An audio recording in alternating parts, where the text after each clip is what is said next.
You are listening to the Estheticians Earning More podcast with Brittany Hageman, episode number 218. Happy Monday and welcome back. I'm so excited to be back with you today.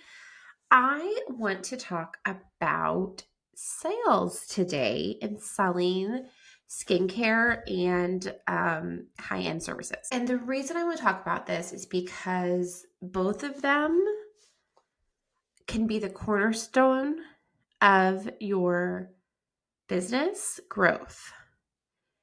And if you don't approach these things thoughtfully, it can be hard to sell. Now, there's a lot of different factors into whether or not something's going to sell. You have to be in the right area, if you're offering the right product. There are some sales fundamentals that can be really helpful and really important to focus on. And before I share those, I have to share what selling isn't in this environment or what it doesn't have to be, what you probably think of. And that is, if you have a hard time selling skincare and or higher end services, you probably think that people who are very good at it are hard sellers. I don't know if you've heard of this concept before of soft sale versus hard selling. And hard sell is more, for lack of a better word, masculine. It's more direct, in your face, serious. There's really not any consideration for the person who's purchasing. It may even be manipulative. Not to say that men are any of those things, but that's just kind of like old school selling. That is the selling of the used card salesman and the door-to-door marketer and people like that. And not to say that those people are manipulative or anything like that, but there are sales techniques that you can learn in that kind of direct selling to get people to buy things that they weren't ever interested in buying. There are like ways to ask them questions to get the answer that you want so that it's an easy yes for them. It's like there's all these theories. If you have them keep saying yes, then it's easy for them to say yes for the sale. And I remember learning some of these sales strategies for being a Mary Kay beauty consultant. We were told to, I get such traumatic stress when I think about this, but I think this is what a lot of people think of. But we were told to like what was called warm chattering, I think. It's not warm chattering, warm chatting, something like that, where you just go up to people in the grocery store, at the mall, anywhere you went, and make a compliment, and then be like, here's my business card. I would love to be your Mary Kay beauty consultant, help you with your look. Something really, really, really weird. Another way that you would sell is you would have skincare parties. I know.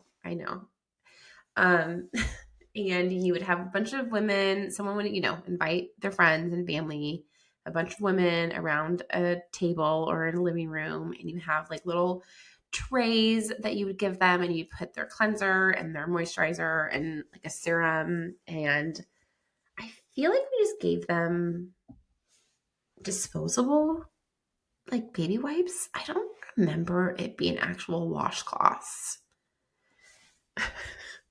And I may have told this before, but I do want to tell the difference, okay? Because I do consider this hard selling, even though they probably would disagree with me. Mary Kay would, or the people that do Mary Kay. And so you would like have them wash their face, and then you told them they were getting facials. Obviously they weren't. And you'd have them wash your face. And if you're watching the video, then they'd dry their face with the moisturizer, and you were taught to touch your own cheek and say, and nod and say, like, doesn't your skin feel so soft? And you were told as a Mary Kay consultant, they would say, yes, oh my gosh, how do I buy this? And then you're like, oh, well, I'm so glad you asked. Here's the $100 kit. And it was like three or four full-size products for $100. I forget what Time Wise Kit, I think is what it was called. I don't know if they still have that now. It's been almost 20 years since I did this. And then you would sell them that. So your goal was to sell a $100 kit to each person. Then you have little cards with makeup on it, like a sample of makeup, and then they would do their makeup. And you weren't allowed to touch them because you didn't have a license to touch them because you weren't an esthetician. So you just demonstrate it and whatever. And I would do these, and you could sell like the roll up. Like, remember, they did like travel bags. It was called a roll up. And you'd also sell that. And if they bought something, they get a roll up or whatever. Okay. And I did all those sales techniques. But if someone was like, yeah, it's nice, but you knew they weren't that excited or interested, I would just let it go. But the really successful Mary Kay women were like a dog with a bone, and they would not stop until that person said yes. And they even taught that yes means yes, maybe means yes, and no means maybe, which is the craziest. It's the date rape defense. Like, it is the craziest thing I've ever heard. I remember hearing that and being like, that doesn't sound like the person told you no. So the no means no. So anyways, one time I went to a party with one of like the number one directors in my area. She wasn't my director, and I feel like she was training one of my people that was going to be in her area, because like part of the way that Mary Kay was so great is you would help and train people that were in your team, because it was like we were a family. And I don't remember how many skincare sets we sold, maybe 3, and there was like, I don't know, 15 people there. And the Mary Kay director was like, Brittany, I am so humiliated. I have never had less than $1,000 party my entire Mary Kay career. She's been Mary Kay consultant director for 3 years or something, for years. She's like, that is just crazy. Like, we have to always do that. I feel so terrible that I didn't make them. And like, I knew when I got to the party that like, there was a lot of like 19-year-olds. They're not going to spend $100 on Mary Kay skincare. This was 20 years ago. They would have probably bought it on something else. Definitely not Mary Kay, right? And I realized then, it was when I started to really realize that what they were teaching, I wasn't willing to do. And then that translated to when I started becoming an esthetician, because I was like, I don't want to be the crazy salesperson that nobody wants to book a facial with, because every time they come, I'm like this hard-nosed person. And so you've heard this right before, kind of how I had to get over that. And so what I teach my clients, and what I want you to remember, especially if you're one of my clients and you're struggling with skincare, is you have to understand that you can sell products to someone in a way that is not creepy, that is truly understanding if that is what they want, and then giving them what they want. And you're not upselling, you are not pushing things on them they do not want or they do not need. You are truly giving them what they want and what you think they will love. You aren't selling for the sale, you're selling for the person to get the results that they want. And there are a lot of parts of that I do teach my clients more in detail that are really important. And one of the parts I will tell you now is that the person has to want the change in their skin. And if they don't, you need to find new clients ASAP. And that, I usually get a lot of resistance when I say that. People are like, well, in my area, people don't want to spend that kind of money. Then you're in the wrong area. I'm just going to be brutally honest with you. I've told so many people this. Then you're in the wrong area. If that is the truth, which may be, I'm not telling you you're wrong, then you need to move your business to an area where people have the money to spend on skincare. Because if you are doing a facial-based business and you are not selling at least 40% of your sales being skincare, you are not in a sustainable position for your business, and you will burn out and your business won't make enough money for you to pay yourself long term. Of course, in your first year or 2, okay, totally makes sense. You're growing, you're building your clientele, you're figuring it out. But if people in your area cannot buy skincare, like if they're choosing between food and skincare, they're always going to choose food. And I respect that. Like, but then it's just not, like, you have to make a better business decision. And of course, people they might buy skincare from another esthetician over you, even if they can't afford it, because that esthetician is a hard seller.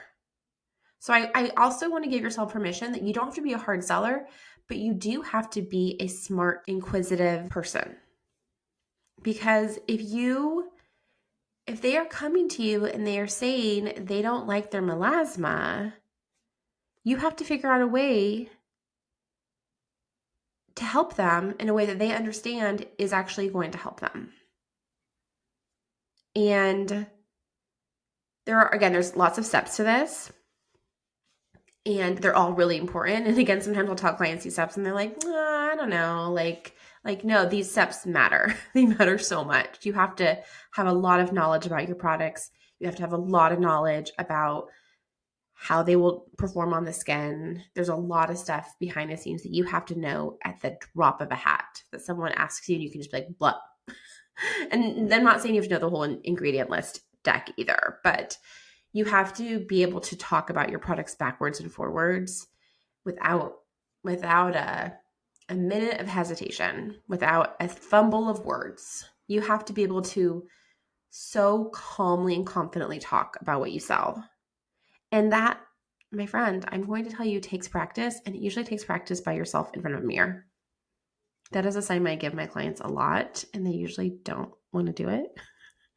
And I'm laughing because I had to do the same thing for myself, because I realized when I realized that skincare was half of, if not more than half of, what makes a difference in someone's skin, if they're trying to change their skin, obviously, I had to become comfortable with talking about my products, which was the most uncomfortable thing for me. It was like, I'll talk about anything about the products that I sell, because I did not want anyone to ever equate me with being pushy. And so I had to learn how to talk about my products in a way that was conversational and calm and not panicky and nervous.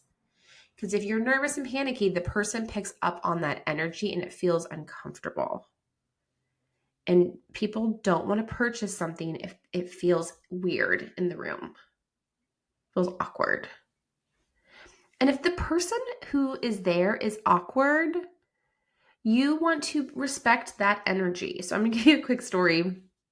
My husband and I took my dad and stepmom to Hilton Head this past summer for a vacation. They have been very, very, if you don't know Hilton Head, it's in South Carolina. It's a great, great island, great beach vacation, but it's pricey. They've been very supportive for my husband's career, and we wanted to thank them because they've been incredible. And they've taken us on a number of vacations over the years, and literally we have not paid for a vacation for any years because we were spending our money, we were saving it. So long story short, I wanted to take them on this nice vacation. So we were paying a lot for this hotel room, and I didn't realize when I booked it, but it was like a Marriott timeshare hotel. And they call us like the day I think we're driving there. Yeah. And they said, if we came to an owner's presentation, which is what they called the timeshare, then we would get a free night. And we were paying a lot of money. So we were like, yes, we will do that. My husband was like literally on the phone, like, we are not buying any timeshare. And they're like, that's fine. You don't have to buy to get a free night. I'm like, okay, we'll just like, if that's part of the requirement, we're not doing it. So we went to the presentation, and like my stepmom and my dad, of course, had been to these before, and they were like, they're going to try all these things. And I'm like, I'm not buying. And my husband said I was the bad cop and he was the good cop. I was like, we can both be bad cops. Like, we don't have to, like, as someone who sells things, like, I'm not going to lead someone on think that I'm interested when I'm really not. I'm just going to be really honest with them. Like, I'm not interested. I'm just here for the free night, which is what I said. I was like, we don't want to waste anyone's time. Like, we are just here for the presentation because we were told we get a free night. That's it. And like, anyways. So the girl initially was really, really trying to have a relationship conversation where it was more organic, and she's doing typical sales strategies, but it wasn't aggressive. But she picked up really quickly that I was like, there was nothing that was interesting to us. And like, even when it came to the numbers, she was like talking about if you finance this, and my husband and I both like look at her and we're like, we're really sorry, but it makes no sense financially. Like the numbers you're saying are crazy. Like, we're not paying that. Totally fine. Okay. She was totally fine with it. Then like her like sales manager comes in and he's a little bit more direct, but still super nice. And he's like, yeah, I just wanted to see if there's anything that you guys need to understand, or like if she made any sense. When we're like, no, she did great. She was super nice. We understand exactly how it works. We've said it back to him. Like, this is how it works. This is how much it pays. We're just not interested in buying that right now. Like, we're moving back to California soon. Whatever. So then they're like, okay, someone's going to come by with a survey and then you guys can go. And it's like, we were told it was me 90 minutes. And I think this was like at the 89th minute. And we were like, okay, great. Like, let's go, And so this guy comes in and like, he like cuts me paper and he's like getting a survey, super dry. He's super direct. He doesn't smile. He doesn't really talk to us. We're like, fine, we're answering the question. And then he's like, we realized all at the same time that he was coming for like a final sale, like something that they hadn't offered before. That was a better deal. That was kind of like a sample of being an owner. I'm putting that in quotations for timeshare. And we're like looking at it and we're like, well, like we honestly could have done it. And it's something that we could have probably justified. And we were like, well, maybe if we like, and then we're like, well, we kind of need to think about it. Can we bring this back to our hotel room and like let you know by the end of today or tomorrow before we leave? And he was like, I need a yes or no answer right now. And my husband and I didn't even look at each other. We both were like, oh, then no. The answer is no. And he like, wouldn't let's take the paper with us. It was like so weird. And he like walked us out really dramatically and it was really awkward. And we got a free night. And so have been in both of those environments and seen those types of ways that people are pushed. I know that's why myself and many people are afraid of pushing like that guy did. And we go into panic that that's how we're going to come across. But he didn't listen to anything that we said. The initial girl did. She's like, they are not interested, or the wife is not, that they were in the hallway and she was like, the husband seemed interested, but she kept acting like he was. And I was like, you're giving them false hope. But the wife, she's like a hard no, right? And with sales, you have to listen to what the people are saying and believe them. So if all of your clients are saying they cannot afford skincare, either they don't like your skincare, they think your skincare is average, they don't understand why your skincare would make a difference, they don't understand the terms that you're using, or they really can't afford it. And you have to figure out why. You have to figure out what is going on with the people. And some indicators of that is if they come in and they got lashes, hair, nails, carry a nice purse, nice clothing, drive a nice car, and they say they can't afford skincare, they're lying to you. They're trying to be nice to you. So you have to figure out why they think your skincare isn't the right skincare for them. If they are coming in and they are on hard times, like they have, they work, shifts and they've lost a shift and they're coming in because their acne is so bad or whatever, or they're having they're getting scar stuff done and they just really, you can tell this is a really hard thing for them. That person is probably not going to buy skincare and it's not personal. They just don't have their budget. If they are that like Dove soap facial client, and I've talked about this before, if you don't know what I'm talking about, go back a few episodes. That person doesn't see the value in skincare. They may have the money, but they don't see it. And there's nothing wrong with them, but they are not your client that you want to continue to attract. And you want to make sure you want to figure out why you got them as a client and who else that are like that in their clients and what do they all have in common, and go after something else. So an example of that for me was I started to realize I was getting a lot of like women in their like late 50s, early 60s, then they just wanted to come in and relax. And they loved their, whatever they used. They didn't use SPF. They just wanted to have like a facial massage, right? Like where it's super relaxing and they loved the way it felt and they'd go out in the world and do whatever they wanted to do. And they never wanted to do anything in advance because they didn't want to stay out of the sun. They didn't want to wear SPF. And so I realized that the facial that I was offering was a lower price point because it was the price point from when I worked for somebody else. And so what I did is I grew my acne business. So I grew another part of my business that totally was making more than enough money so that if my facial business went away, it wouldn't have hurt me. I actually would have made more spots for acne. And I raised the price of the facial. And I lost a lot of facial clients that way because they were like, oh, I want to pay this much for a facial. And that's fine. And I was fine with it by then because, again, my acne business was booming. So you have to then, let's say you're just doing mostly classic facials, then you want to maybe think of an advanced facial. Like you don't have to go out and buy a machine or something. You want to think of an advanced facial that costs more, that the people have to use a certain skincare to buy that or to use that facial and it to be a thing, or recommended skincare and it becomes like a big part of that. And then you market the hell out of that facial. You make that facial seem like the best facial in the world so that people book it. And then you build your books with that facial. And then once you have that income, you can raise the price of the other people and then they may fall off and that's okay. It's not personal, but you can't keep operating at the level you're operating if you're not selling skincare. Sorry, there were some dogs barking. I don't know if you could hear that. That is it for today. I hope that gave you some help if you are struggling with sales. And I'll be back next week. Have a fantastic week. Bye for now.